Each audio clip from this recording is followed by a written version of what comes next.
Ahojte dobrodruhovia, dobrodružky a dobrodružičatá, ja vás vítam pri ďalšej epizóde z našej horárne a to pri zaujímavom čísle 66. Možno ste sa vydesili pri názve a náhľadovom obrázku, ale bať sa nemusíte. Sériu horárne totiž to postretne menšia zmena. Aká o príčinách, dôsledkoch a aj trošku osobných veciach si porozprávame na konci tohto videa. Takže to určite nezmeškajte, je to dosť podstatné. Ešte predtým poďme späť k práci. Po krátkom oddychu som mal pocit, že som načerpal energiu a môžem sa vrhnúť späť do práce. Hoď sa na ďalšiu robotu vždy teším a telo nejako štrajkovalo. Tešil som sa, až konečne dokončím tento štít a tak som na nič nečakal a začal som pracovať. Na jednej strane už je laťovanie hotové. Dokončiť ho na druhej strane a môžem pomaličky začať aj s obkladom. Každý vidí výsledok, novú strechu, nové drevo alebo hotový štít, ale málo kto vidí tie hodiny práce medzi tým. A aj za kamerou. Práve tieto nenápadné dni rozhodujú o tom, či sa raz naozaj stane sen skutočnosťou. A ja si stále hovorím, že ak vydržím robiť každý deň aspoň malý krok dopredu, raz sa sem pozriem a ani neuverím, koľko veľa práce som tu zanechal. A ako sa to tu zmenilo. Najhoršia časť bola tu hore. Je to veľmi nepríjemná časť a musím stáť na rebríku, aby som to dorobil. Vzhľadom na to, že neznášam výšky úplne dobre, to nie je najideálnejšie. Našťastie je to lešenie pomerne robustné a ja vďaka tomu môžem pohodlne pracovať. To, čo ma posledné dni neskutočne teší, je krásne počasie. Nie je teplo, nie je zima. Je skrátka úplne ideálne počasie na prácu na stavbe. Je leto, 20 niečo stupňov, maximálne 25 a robí sa úžasne a krásne. Snažil som sa myslieť na tieto pozitíva, no aj tak bolo niečo v pozadí, čo mi tieto krásne dni trošku ničilo. Rezal som posledné latky, aby som ich pripevnil hore na štít. Samotný výsledok stál naozaj za to. Každý takýto krok ma približuje ku konečnému výsledku a hlavne približuje aj vám divákom to, aká krásna horáreň na samom konci našej dlhej cesty bude.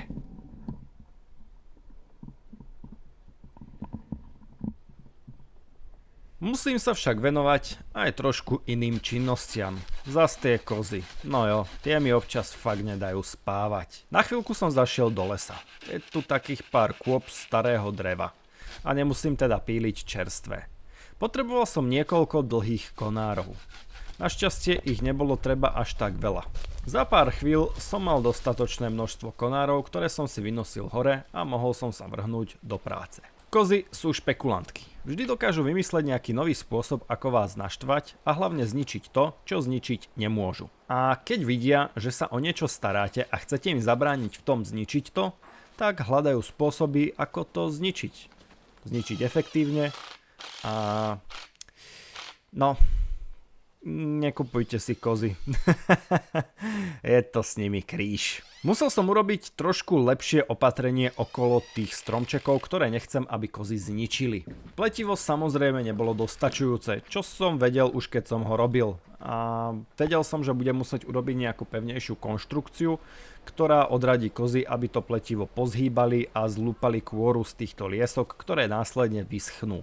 Začal som teda makať na konštrukcii. Urobil som pomerne pevnú konštrukciu s konárikou a pletivo som tam poprichytával na pomerne veľkom množstve miest drótom, ktorý som poriadne utiahol. To zabezpečí to, že vznikla veľmi robustná konštrukcia okolo celého stromu a kozy ju nezničia, nebudú vedieť pozhýbať a hlavne nebudú vedieť olúpať kôru z týchto stromov. Takže liesky by teoreticky mohli prežiť. To však uvidíme až s časom.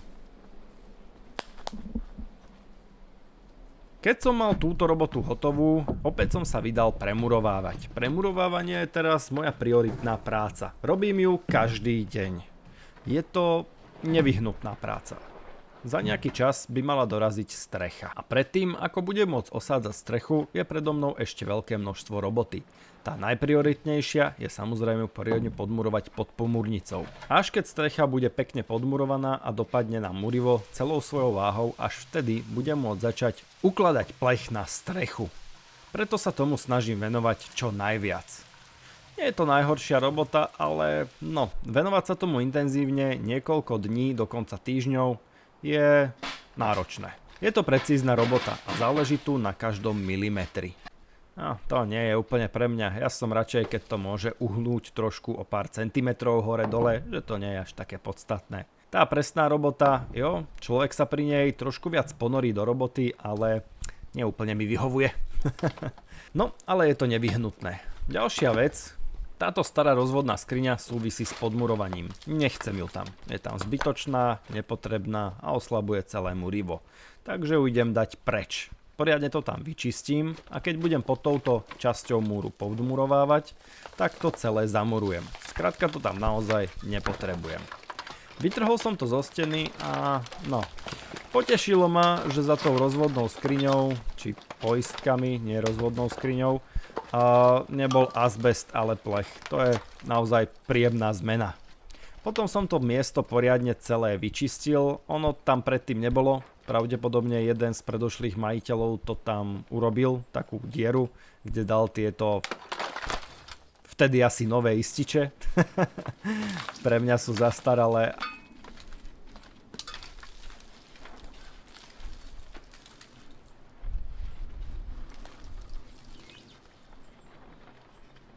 A pozbavoval som sa aj nejakých ďalších vecí, čo mali byť asi rozvody. A keď som to odkryl, tak som zistil, že vzadu mal nejaký živočích, pravdepodobne nejaká myš, hniezdo. Celkom pekné, mrzí ma to, nevedel som to a asi som to zničil. Našťastie to vyzeralo tak, že je to staré hniezdo, pravdepodobne z minulého roka a nie je obývané. Takéto ističe sa už moc nevidia. Pravdepodobne si ich nechám a niekde ich vystavím na okrasu, ale tam v tej stene ich mať fakt nechcem. Keď som to mal, tak som tu upratal, roztriedil som staré drevo, kamene, tehly, stavebný odpad a všetko som to dal na svoje kopy. Následne som sa chcel povenovať ďalším prácam na obklade. Budem ho potrebovať veľmi veľa a vždy, keď nemám čo, alebo sa mi nič nechce, tak sa skrátka vrhnem do ďalšieho obkladu a jeho prípravy, aby som ich mal dostatočné množstvo na obkladanie celého predného štítu. A toto obkladanie sa veľmi rýchlo blíži, takže musím makať. Malo to však jeden háčik. Každým dňom, hoď som si oddychol a subatom už skončil, som mal menej a menej energie. Energia na nejakú prácu by tu aj bola, ale všetko vo mne kričalo stop, prestaň a stačilo. Neviem, ako to lepšie opísať. Nebolo to skrátka OK. Aj keď som bol dobre vyspatý, oddychnutý, najedený a moje vnútro chcelo niečo vykonávať a robiť nejakú činnosť, zároveň mi v tom moje telo akýmsi divným spôsobom bránilo. Myslím si, že toto je asi najlepší opis, ktorý som tomu dodal, ale k tomu, čo to vlastne bolo a čo mi bránilo v robote, sa ešte dostaneme. Vždy som sa nejako prekonal a nakoniec som sa vrátil k robote. Dokonca som si urobil radosť novou brúskou, ktorou to má ísť údajne lepšie. Ja neviem. Nevidím v tom nejaký extra veľký rozdiel, že by som to urobil rýchlejšie ako s pásovou. Asi OK. Neviem, proste sa musím zmieriť, že tie dosky asi rýchlejšie nevybrúsim. Rána začali byť pomerne chladné. Dokonca sa nám v noci ochladilo na 12 stupňov, čo ja beriem veľmi pozitívne. Ja mám rád zimu. Respektíve mám radšej chladnejšie ako teplejšie počasie. V chladnom počasí sa mi robí oveľa lepšie ako v teplom. Ráno som sa vrhol, nie je to to isté, je to iná lieska, ktorú tiež musím ochrániť pred tými škodcami zvanými parohaté kozy dvojkopytové a preto tam robím takú istú sieť, ktorú tiež dám do takej formy. Forma není správny výraz. Nie, proste ma to Rám, tak, to je to správne slovo. Postavím okolo toho rám z konárov, takých hrubších, a pripnem to poriadne drôtom o to, aby sa tam nedostali. Jo, super. Nevyzerá to esteticky najlepšie, ale verím, že časom tam vymyslím aj nejaké pekné estetické riešenie.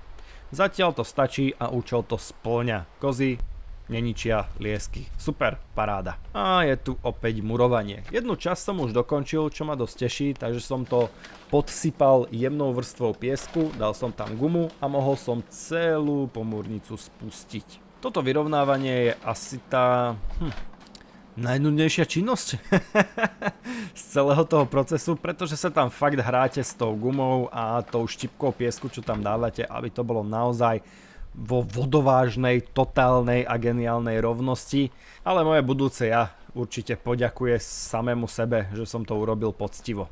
Piesok sa začal míňať a keďže ho kupujem, nechce sa mi ho preosievať, aby som mal jemnučky, tak som si ponosil pár ďalších pytlov hore, ale musel som ešte predtým, až potom som musel presunúť túto našu brblinánskú obludnosť trošku ďalej, pretože potrebujem zdvihnúť strechu o niečo ďalej. Vždy urobíme jeden sektor, posunieme to a znovu to zdvihneme. Tento deň ma veľmi nepotešilo veľmi husté vetrenie. Tento deň ma veľmi nepotešil tento hustý vietor. Vietor nie je moja obľúbená... Ja neviem rozprávať. Vietor nie je moje obľúbené... Vietor nie je moja obľúbená... Vietor nie je môj obľúbený prejav počasia. Wow, 4-krát zvládol som to. Ale čo už, stále lepšie ako 35 stupňové teplá. K večeru som sa ešte trošku zabavil a to tým, že potrebujem nastrihať tieto gumy, ktoré dávam pod pomúrnicu a je to taká príjemná činnosť, keď máte ešte večer trošku času a predtým než zájdete donútra, je fajn si tie gumy predom pripraviť a potom s nimi nemusí mať žiadne starosti. Už som sa potešil, že nebudem musieť polievať, že začína pršať, no z toho dažďu bolo nakoniec asi tak 5,5 kvapky, takže nič moc a polievať som nakoniec aj tak musel. Ďalší deň som presunul ten stojan. No, išlo to našťastie ľahšie, ako som čakal. Občas tam šaškujem s metlou, keby ste nevedeli, čo robím, tak posúvam internetový kábel, ktorý vedie hore k satelitu. Je to správny výraz? Zrejme áno. Celé som to posunul k ďalšiemu sektoru a stačilo mi už len podvihnúť strechu, aby som mohol pokračovať v premurovávaní. Celé zdvíhanie išlo hladko, veľmi hladko, na čo som sa potešil. Stále mám trošku strach, keď dvíham tú strechu, že sa tá moja obľudnosť rozpadne a mňa to strhne z rebríka. Našťastie sa to zatiaľ nestalo, takže držte palce, aby som to prežil. A konečne som mohol pozametať aj pod tou paletou všechen bordel, čo sa tam nahromadil. Fakt ma tam začínal pekne štvať. Keď som to mal, mohol som pokračovať v premurovávaní. Začal som si miešať teda vrece malty, ale no... Viete, ako to býva. Skrátka, vždy keď miešam maltu alebo betón, tak to dopadne rovnako.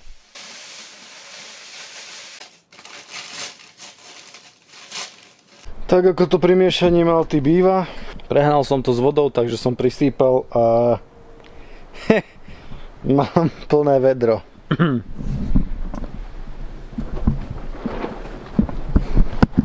Môžem to ísť míňať. Toto zemetrasenie som ja, pretože mám absolútne plný obrovitánsky kýbel malty a má to asi tak 100 kg, takže to pomaly presúvam nejako bližšie k múru, ktorý idem premurovávať a mám naozaj veľké množstvo malty, ktorú musím nejako efektívne minúť, takže som sa vrhol do práce a predo mnou toho bolo skutočne veľa. No, ale ako by som to povedal, skrátka, to posledné vedro malty bol poriadny boj. A popri tom, ako som sa keľňou dostával na dno toho kýbla, dostával som sa na dno aj sám sebe. A poďme už konečne k tomu, čo bude tá zmena a prečo sa toto video volá tak, ako sa volá. Má to dva dôležité body. Ten prvý je ten, že posledné dni, vlastne už skôr týždne, som sa každý deň menej a menej tešil na novú prácu na horárni. A musel som sa viac a viac tlačiť do tej roboty a hoď som veľakrát pracoval celý týždeň a po večeroch som ešte strihal videá z horárne, tak výsledky boli minimálne. A ja som nejakým spôsobom stal zaseknutý ešte v minulom roku, kedy proste som musel pracovať rýchlo, efektívne, aby som mal strechu na zimu hotovú a nepršalo dovnútra. Táto starosť mi už nejakým spôsobom opadla z krku, hneď ako som mal zakrytú strechu, ale návyky zostali a čo je najdôležitejšie, zostalo to, že každý týždeň v stredu musí výjsť video z horárne. Je to už viac ako rok a pol, čo som tu non-stop a každý deň pracujem na horárni a do nekonečna sa to ťahať nedá. Ja už som to na sebe začínal pociťovať, akési, dá sa povedať, vyhorenie. Energia by bola, vôľa tiež, ale skrátka to proste nešlo a blížilo sa niečo, čo keby som nezastavil, tak by to mohlo skončiť veľmi zle. Dospelo to až do takého bodu, že som proste nechal všetko tak, ako som mal rozrobené a povedal som si, že dobre, stačilo, tak toto ďalej nejde. Jedna z ďalších vecí, ktorá ma začínala v poslednej dobe hnevať, je kvalita videí a všeobecne štýl, akým sa videá točia. Každý týždeň som vydal video a nebolo to dobré. Nebolo to dobré, pretože nepáčil sa mi ani ten obsah. V každom videu som rozrobil 10 robôt, v ďalšom videu som dokončieval tých 10 robôt, aby to bolo zaujímavé, aby tam niečo bolo a nebol som s tým konceptom úplne spokojný a už dlhšie som si hovoril, že oveľa lepšie by to vyzeralo, keby som skrátka začal nejakú robotu, urobil to video kľudne aj dlhšie a obsiahlejšie, ale skrátka začneme predný štít, urobíme celý predný štít a o tom bude celé jedno video. Nech to trvá hoc aj 2 týždne, 3 týždne alebo mesiac. Aby to video malo nejaký zaujímavejší obsah, aby to video malo nejakú výpovednú hodnotu, že predný štít a nebolo 10 videí o prednom štíte a o ďalších 10 robotách. Ale skrátka pri tomto formáte, kedy som vydával videá každý týždeň, tak to inak nešlo. Preto prídu veľké zmeny. Tou prvou zmenou bolo to, že som už 4 dní na horárni vôbec nič neurobil. Nechal som robotu ako bola a donútil som sa do toho dať si nejaký väčší oddych od toho a brutálne mi to pomohlo. Hneď prvý deň, ako som skoncoval s robotou, neviem, či to bolo psychické alebo niečo na ten štýl, ale okamžite som zapísal námed na 10 rôznych videí. Tento kanál, ja vás vždycky zdravím ako ahojte dobrodruhovia, ale posledné týždňa až mesiace to bolo ahojte muklovia skôr a nie dobrodruhovia. Tento kanál je o objavovaní, o dobrodružstvách a o ďalších veciach, nielen o tej rekonštrukcii. Napísal som si asi 10 rôznych nápadov na videá, ktoré som okamžite začal realizovať a hneď ďalší deň som sa prebral šťastný, pretože som sa tešil na natáčanie zaujímavého a ďalšieho videa. Behom 3 dní som natočil asi 2 videá, postrihal 3 videá, takže môžete vidieť, akú radosť mi to urobilo a malo to na mňa hneď lepší vplyv. Práve prišiel, suším veci a ľudia, musím povedať, že tá zmena mi brutálne pomohla. Po dlhej dobe som sa skutočne na niečo neskutočne tešil a mal som z toho obrovskú radosť. Ponoril som sa do toho projektu. Podľa vecí skúste hádať, z čoho bude nasledujúce video. 4 dní som tu už nič neurobil a už teraz sa začínam každý dňom viac a viac tešiť na to, až sa vrátim späť do práce a budem produktívny na horárni a urobím nejakú robotu. Takže mi to brutálne pomohlo a pomohlo mi aj to začať znovu nejakým spôsobom žiť a robiť nejaké iné veci. A už teraz sa strašne teším a mám obrovskú radosť z videí, ktoré som natočil a z nových sérií, ktoré pribudnú na tomto kanále. Preto sa program trošku zmení. To najdôležitejšie, horáreň je môj ťahuň, moja najsledovanejšia séria, ktorá sa vám samozrejme veľmi páči, ale ja jej chcem dodať trošku viacej času, viacej priestoru a dať jej trošku viacej práce na nej, pretože si ju veľmi vážim a príde mi, že to, ako ju produkujem, nie je celkom správne. Preto sa odteraz nebudem zameriavať na to, že horáreň musí výjsť v ten deň a v ten deň. Toto sa absolútne ruší. Horáreň vyjde, keď vyjde. Urobím nejakú robotu, niekedy to bude trvať týždeň, niekedy to bude trvať 2 týždne a niekedy kľudne aj 3 týždne. Ale až ja budem mať pocit, že v tom videu sa toho dosť stalo a že som urobil nejakú veľkú robotu, vtedy to postriham a tie videá kľudne budú trvať 45 minút, 50 minút, ale skrátka budem spokojný s tým videom. Toto je správna dĺžka, tu sa toho dosť stalo, toto video je dostatočne zaujímavé a urobili sme nejaký progres a vtedy vydám video z horárne. Minimálne na nejaký čas končíme s tým, že každú stredu bude video z horárne. Video z horárne bude, až to video bude stáť za to, bude dobré, urobím tam nejakú prácu. Možno, nehovorím, že určite to takto bude navždy, možno sa k tomu procesu každotýždenného videa časom vrátim, ale teraz aj tá robota aj moje nejaké nastavenie zodpovedajú tomu, že treba trošku nejaké veci zmeniť. Nemusíte sa báť, to neznamená, že vyjde jedno video mesačne na tomto kanále. To v žiadnom prípade. Budem sa vo veľkom venovať aj iným činnostiam, aby som nielen non-stop makal na horárni, aby som tu z toho skrátka nevyhorel. A hlavne chcem sa stále tešiť do tej práce na horárni a na to si potrebujem občas urobiť aj niečo iné a chcem sa aj iným veciam venovať. Preto tu bude vychádzať v tomto čase veľmi veľa rôznych videí a podľa toho, čo sa vám bude páčiť, tak na ten smer sa zamerám. A už ste mohli vidieť nejaký ten drobný náznak, že z čoho bude najbližšie video, z ktorého mám obrovitánsku radosť. Neskutočne som sa tešil, no ja som ráno vstal, ako malé dieťa som sa tešil na natáčanie toho videa a na ten proces. Neskutočne ma to nakoplo energiou a som z toho veľmi šťastný. Som zvedavý, ako sa vám to bude páčiť, takže v najbližších dňoch môžete očakávať video z novej série na tomto kanále a ďalšie týždne budem testovať, skúšať, robiť rôzne veci, natáčať z nich videá a taktiež budem makať na horárni, ale dnes vám napríklad neviem povedať, kedy vyjde ďalšie video z horárne. Čiže toto boli tie dva najpodstatnejšie body, ktoré som vám chcel zdeliť. Prvá je tá, že rok a pol som tu intenzívne dennodenne makal na horárni a už toho bolo skrátka dosť. A budú vychádzať nové videá, zaujímavé projekty, budeme robiť rôzne videá na rôzne témy a horáreň chcem, aby ten content bol kvalitnejší. Takže oficiálne týmto ruším týždenne vydávanie z horárne a bude to len, keď budem s videom na 100% spokojný. Predpokladám, že také 2 videá mesačne by mohli výjsť. Nechcem to ťahať úplne do extrémov, že len raz za mesiac niečo vydať, to je veľmi málo. Napíšte mi svoj názor do komentára určite, či sa vám to pozdáva, či sa vám to nepozdáva, či vám bude chýbať horáreň každý týždeň. Určite budú vychádzať nejaké ochutnávky. Pre členov budem tvoriť viacej videí z horárne, budú tam také nejaké výstrižky a výseky z týždňovej roboty, nebude to každý týždeň, ale členovia budú mať tú vymoženosť, že budú vidieť nejaké ochutnávky a nejaké kratšie videá z toho, čo sa bude diať vlastne vo veľkom videu, ktoré vyjde raz za čas na tomto kanále. Takže asi tak, určite sa oplatí prihlásiť sa na členstvo, pretože mám aj nejaké projektíky a viac zaujímavých vecí a videí, ktoré budem určite produkovať len pre členov, pretože si nemyslím o tých videách, že sú téme na to, aby som ich vydal pre všetkých. Sú to skôr také osobnejšie veci a také srandy, ako sú napríklad zostrihy aj z našeho zrazu. Takže na to sa dosť teším, až sa do toho pustím a budem na tom makať.